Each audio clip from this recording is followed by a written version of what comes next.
Aquarian Music Witch, the podcast.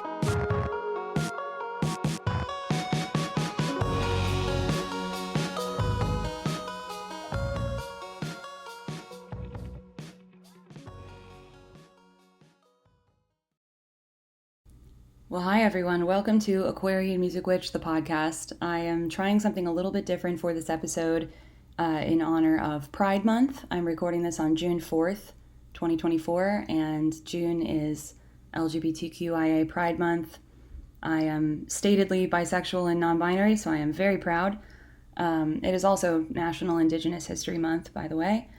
But I thought for this episode it would be cool to focus on some intersections between queerness and witchcraft, because I think, like with a lot of gay history gets just pushed under the rug and people act like it doesn't exist, and the sources are really hard to find because it goes against the dominant culture, and the dominant culture doesn't want it to exist. So same thing with witchcraft, and same thing with a lot of these intersections, but there is a really rich history there, and I think that's even apparent on the surface level because of how we use the term magic and how it's historically been used. Like, you can trace people's belief in magic and witchcraft back to arguably ancient Greece, Egypt, Rome, Mesopotamia, but magic has always been put into that marked category of other, which we talk a lot about in feminist theory and queer theory. So it's characterized as the other thing instead of the normative thing, or the dominant thing. And you can think of that in contrast with something like miracle.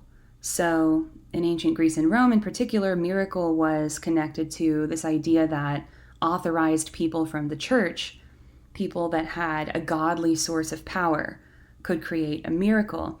But magic was something you would accuse somebody of in order to basically say that they were faking having a sacred power, that their power was not of that kind of official authority. And so then around the 4th century, Christianity became the dominant religion in Rome, and Christians became that norm that then determined what counted as miracle versus magic.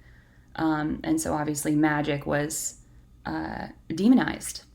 And then something very important and devastating happened, which was the bubonic plague, or the Black Death, which was a pandemic that happened in Europe between around 1346 to 1353.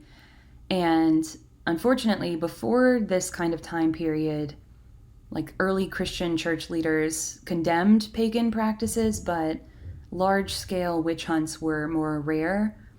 And they were more kind of focused on heresy than witchcraft specifically. But after the plague, there was a huge rise in witch hunts.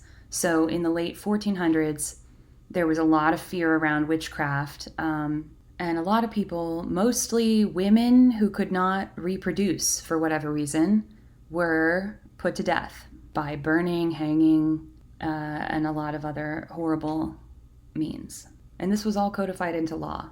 So by the time of this kind of early modern time period, the heretic figure was combined in the public consciousness with the magician and the witch. They all were related. And diabolic witchcraft was a punishable crime under the law. Now, there is a feminist named Silvia Federici who talks about how early modern magic discourse was really closely connected to controlling reproduction, because the Black Death had depleted the workforce. And so any kind of sexual activity that was seen as non-productive, so couldn't produce a baby, which included homosexuality, although it's really important to remember that the history of homosexuality is, as a community and as an identity, is relatively new.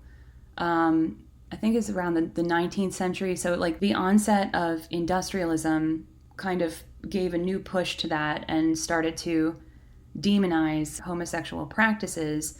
And again, that was a push toward reproduction for the purposes of shoring up a declining workforce. So this happened again later in history, but it kind of first happened with women around the witch hunts. And even though, homosexuality is an identity now, but it's always been a behavior that people did. Like, people did gay shit for all of history. But you wouldn't be aware of that as like a particular kind of person or a community that you could be a part of until more recently. However, that's not exactly the same thing for like lesbians and sapphics. I mean, obviously there was Sappho, but there is a long history of women being punished for non-productive sexual pleasure or sex acts. And you can see how this translates into specifically the mythology around witches in a lot of ways. For example, I found a source talking about some woodcuts from the time period that depict witches as, first of all, shapeshifters. So they're kind of crossing binaries, and, it suggests the bestiality. But it also shows them flying on broomsticks. And this source talks about how, and I can link everything in the description, apparently the witches were believed to use a flying ointment, which was inserted into the vagina with the help of the broomstick handles. So this is very queer because it is a kind of sexual behavior that excludes men. And in general, in visual depictions of witches from this kind of early modern time, there are a lot of phallic elements, horns, sausages, spindles, that are included, and it suggests that there's something dangerous and magical and powerful about a sexuality that completely leaves men out. And this really reminds me of the conversation around Orientalism and harem spaces, and this idea that because the harem is a space for women and children, you can't go into it if you are a man. And so anthropologists, even only female anthropologists, would even be allowed to experience a harem setting. And so as a result, a lot of white Western men just kind of put their own sexual fantasies and ideas over top of whatever that kind of abyssal void of the harem space was to them. Because they couldn't know what it was, they were afraid of it and wanted to control it by kind of creating the narrative of what was happening there. And that became a lot of what Orientalism is, and sexualizing harem women, and this fascination with unveiling harem women, taking off the veil so that we can see you fully exposed or whatever. It's all kind of the same thing. Like, being left out makes a man feel very powerless. There's another visual depiction from 1514 called Three Witches that shows three witches in a triangular kind of a formation, and there's a flame, so it's kind of indicates like some kind of sexual meeting. It looks sexual, but unnatural, like bizarre. Like, I don't know if I would participate in that orgy. But there's a quote from this master's thesis that I was reading about it called Queering Magic by Berta Osterman, who writes, "The tension in the triangular formation of three witches suggests that these sexual gatherings are powerful. Simply by coming together, the witches are threatening the world order. The artwork can be seen to emphasize the unnaturality of this event through several visual cues, one of the witches being elderly, having one of the witches turned upside down, and the hair of the witches defying gravity." So witchcraft has always been associated with deviant sexuality. And I think another obvious flag of this is in a lot of the language that we use to demonize homosexuality. Like, take the word faggot, for example.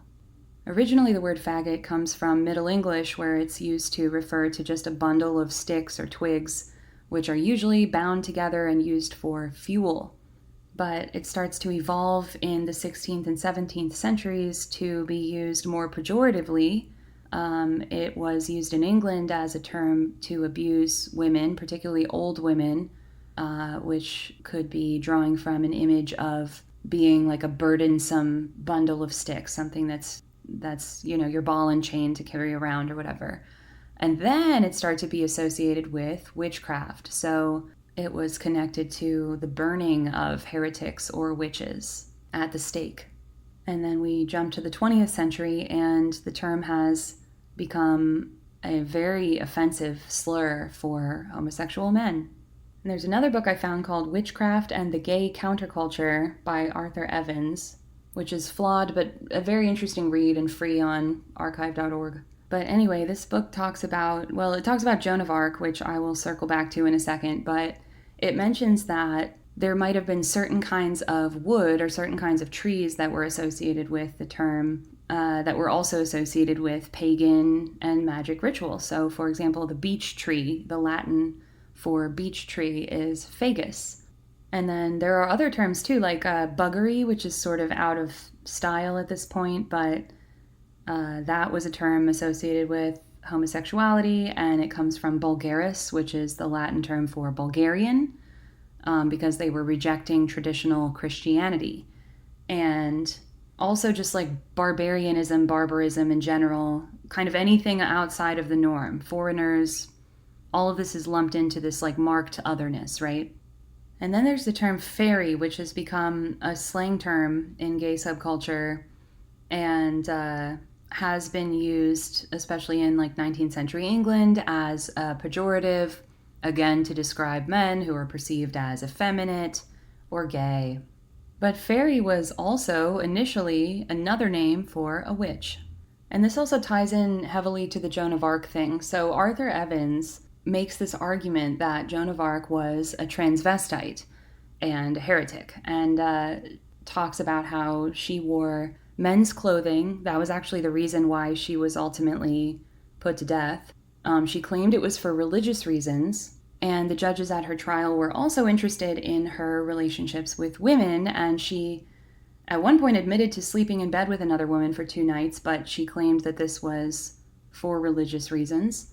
But she was a very interesting figure in her community, which was a pagan community that she came from. She was actually in her lifetime worshipped as a kind of deity by the peasants. And they believed that she had the power to heal, and people would swarm around her to touch part of her body or her clothes in order to heal themselves. She grew up in an area called Lorraine, and there's a quote from someone named Synod of Treves, which was about a century before her trial, who talked about the people in that area as believing in, quote, all kinds of magic, sorcery, witchcraft, auguries, superstitious writings, the illusions of women who boast that they ride at night with Diana and Herodias and a multitude of other women, end quote. So she was definitely associated with witchcraft as well. And the judges at her trial really tried to push this point. There's a quote from one of them that says, in her childhood, she was not instructed in the beliefs and principles of our faith, but by certain old women, she was initiated in the science of witchcraft, divination, superstitious doings, and magical acts. Many inhabitants of these villages have been known for all time as using these kinds of witchcraft. And then going back to the fairies idea, the judges also spent a lot of time questioning her about her communications, relations with fairies. Her home was near an old beech tree or fagus tree, and there was a rumor that there were fairies that would come and dance around this tree at night. And by her time, the tree was considered more of a sacred place for Christianity. But there was still kind of lingering myth and suspicion that it had once been a holy spot in the old pagan religion there. And then there was also like a spring of water near the tree where people would go to be cured and healed. And Joan denied ever seeing fairies there, but she did admit to participating in celebrations around the tree when she was younger. And also, this is something I did not know until I dug into this book a little bit, but Joan of Arc had a really close friend and bodyguard and follower whose name was Gilles de Rais. And Gilles was widely known in his lifetime to be gay.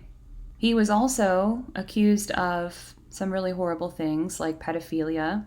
And without digging much further into this history to know what really happened there, we do know that those kind of accusations can also be commonly stereotyped and leveled against gay men in particular. Another interesting thing about Gilles was that he was a magician. He was known to practice magic before he was arrested. And on the day that he was supposed to die, there was actually a large public demonstration, apparently, on his behalf, which is unusual, especially for what he was accused of, which was child molestation. So was there some kind of queer community going on here?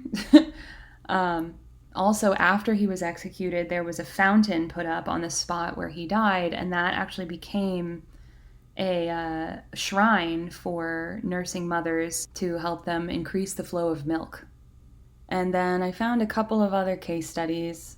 Again, this master's thesis had some good ideas. One of the people that it talks about is someone named Maria of Ximildegui, who gave a witch confession originally recorded in the 1613 Salazar documents, and it was translated into English in a book called The Ensign Nun, The Witch and the Goddess, Some Basque Lesbians of History and Myth. Maria was a 20-year-old woman who lived in a little Spanish town called Zugarramurdi, and she describes how she would regularly sleep in the house of a neighboring maid whose name was Catalina, who eventually took her to a mysterious event where she wasn't sure what she was seeing, but she basically described seeing the devil sitting in a chair while women danced around him and partied and just had a good time.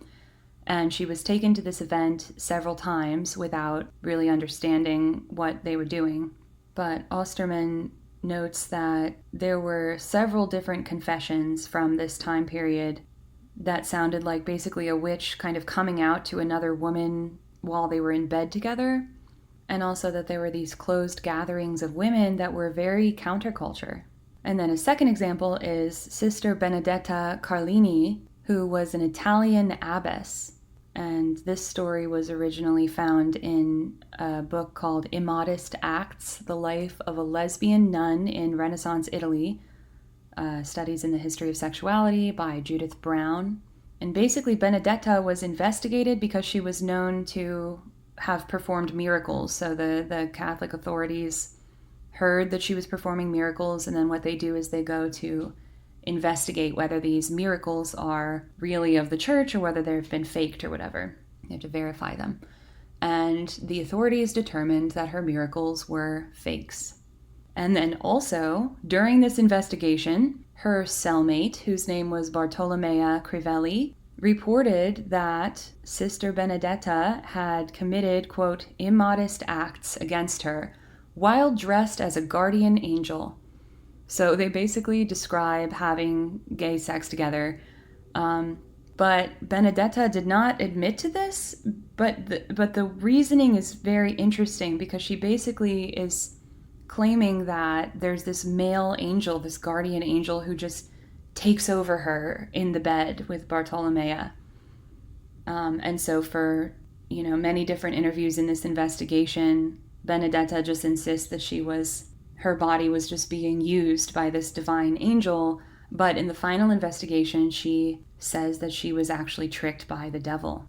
So again, these are just some very interesting case studies to me, and together they speak to a much broader connection between a lot of things, between basically anything marked and othered, right?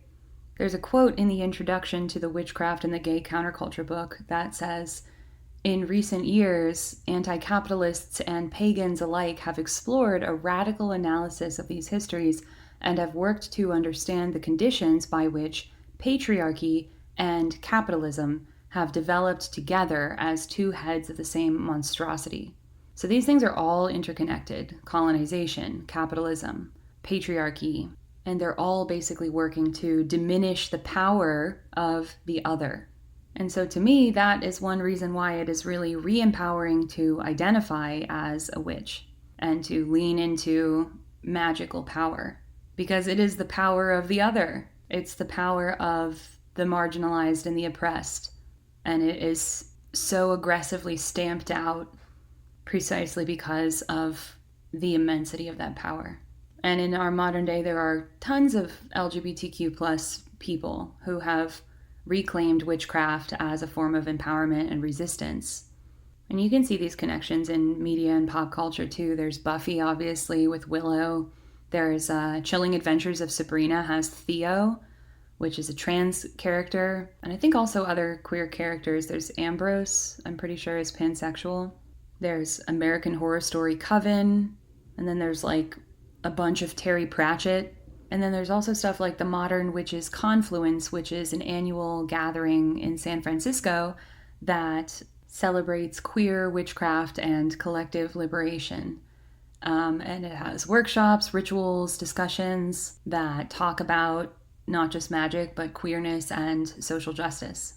And so this is obviously an identity that a lot of people who are marginalized, who feel oppressed, who feel cast out, especially women or people in non-normative bodies, I think can closely identify with and find comfort in.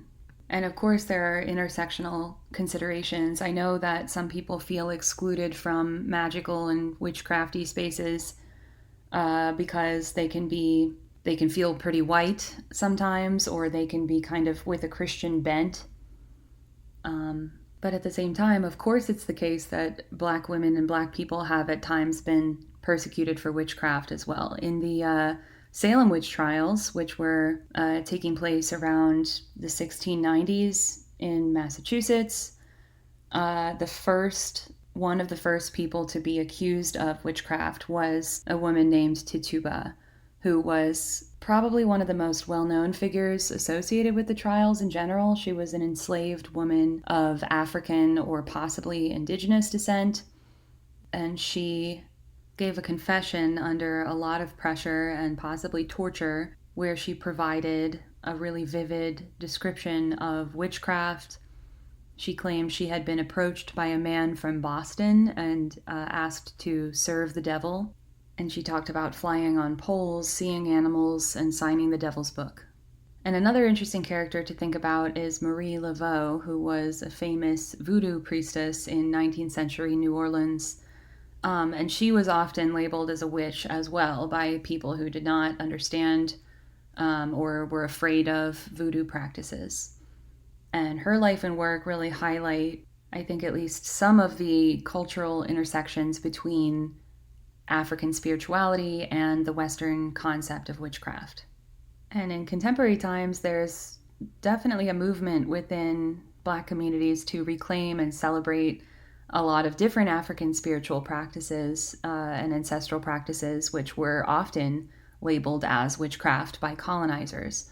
So this can include practices like voodoo, hoodoo, Santeria, and others, which have deep roots in various African traditions. So, I obviously think intersectionality is very important around this entire topic because there's a lot that has to do with, changelings are related to disability, autism, this idea that giving birth to some kind of a malformed baby would be a sign of witchcraft. It's a pretty ableist take. But just in general, I think all of this reflects broader social dynamics and prejudices and just shows how it can kind of change to fit the target, but the whole thing is designed and codified into law as a way to, punish and disempower the other. So that's really what witchcraft means to me, is re-empowering all of that. Re-empowering the othered aspects of myself and of whatever is around me, queering it. And I think that reclaiming these identities and practices in contemporary culture is really a powerful form of resistance. So there you go. Anyone who's been following this podcast, let me know in the comments how you feel about an episode like this. I might do more of them. And I feel like I'm really, again, just scratching the surface of a lot of this history because a lot of it is very intentionally inaccessible, gatekept, and put away, and people do their best to exterminate it. So, if anyone out there has other stories, other sources, please drop them in the comments, send them to me. I would love to follow up and dig even deeper on this topic because I think it's important and it's very interesting. And in the meantime, happy Pride. I went to Pride in Philly this year, and it was absolutely packed, but still a blast. There's something, speaking of magic, there's just something really special about being in such a large group of people with all the same intention and the same will and the same kind of just joy, just like experiencing joy with so many other people is magic, absolutely magic.